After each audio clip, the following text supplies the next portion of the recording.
Fellow Democratic President Joe Biden eulogized the 39th president who died on December 29 at the age of 100. Republican President-elect Donald Trump was among the luminaries at the funeral. Tens of thousands of Americans over the past 2 days filed through the rotunda of the U.S. Capitol to pay their respects to Carter, who served from 1977 to 1981 and was awarded the Nobel Peace Prize in 2002 for his humanitarian work.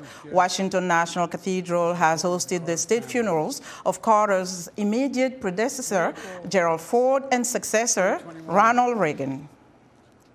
For more on the state funeral for former President Jimmy Carter, VOA's Philippe Alexiou joins us live from the Washington National Cathedral. Philippe takes us through some of the highlights from the funeral.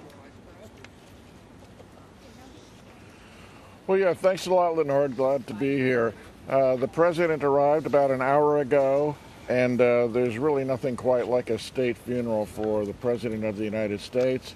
It's a combination of the honor guard, combination of the colors, and a lot of what may end up happening here shortly, because I think we're getting near the end of the service, but it's coming near the end.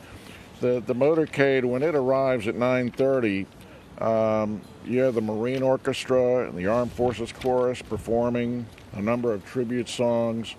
And then you have a number of remarks that have been made by a number of people inside today. And interestingly, Ted Mondale, who spoke probably about 20 minutes ago, he's the son of Jimmy Carter's vice president, Walter Mondale. And he talked about his father, Jimmy Carter, about Jimmy Carter's faith and how that affected his life, but also how it affected Ted Mondale's life, and how the faith between the two, and that's sort of a theme with the former president, sort of helped the two of them bond. So I think that was pretty interesting. Yeah.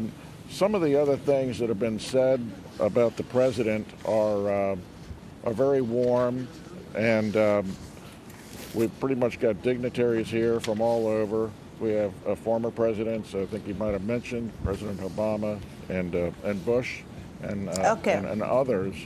All having things to say. But, so, Phil, we're currently looking at we're currently looking at President Biden eulogizing former President Jimmy Carter. Talk to us about how his legacy has been reflected during this ceremony. Well, the president's legacy is pretty interesting. You know, from president and then humanitarian, and he's really never stopped working to help the lives of his fellow citizens.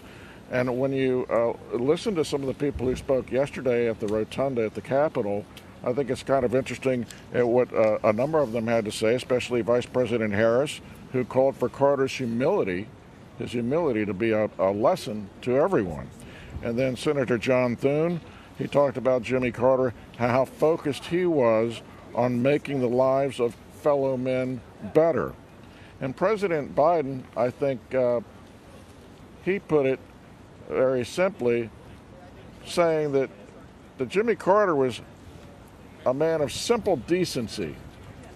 So a lot of what you hear about the former president is his humility, his decency, helping people, especially all the efforts he's done with his Habitat for Humanity, the guinea worm, and going after tackling disease and helping his fellow man, not just in the United States, but around the world. And that is his legacy.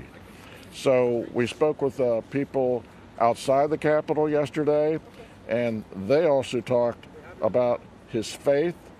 And I think they talked about really his dignity. You know, Jimmy Carter is probably a far cry from, I think, the politics perhaps that we see today. And I think that's missed by a lot of people.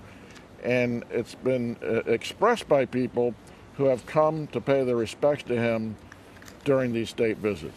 And quickly, Phil, what is the next step? We understand Georgia?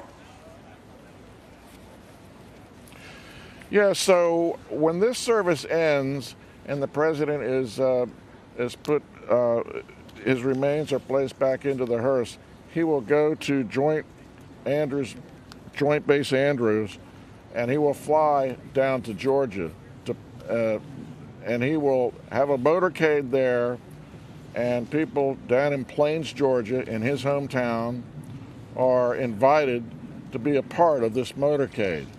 And he will end up having a service in Plains, Georgia at the Maranatha Baptist Church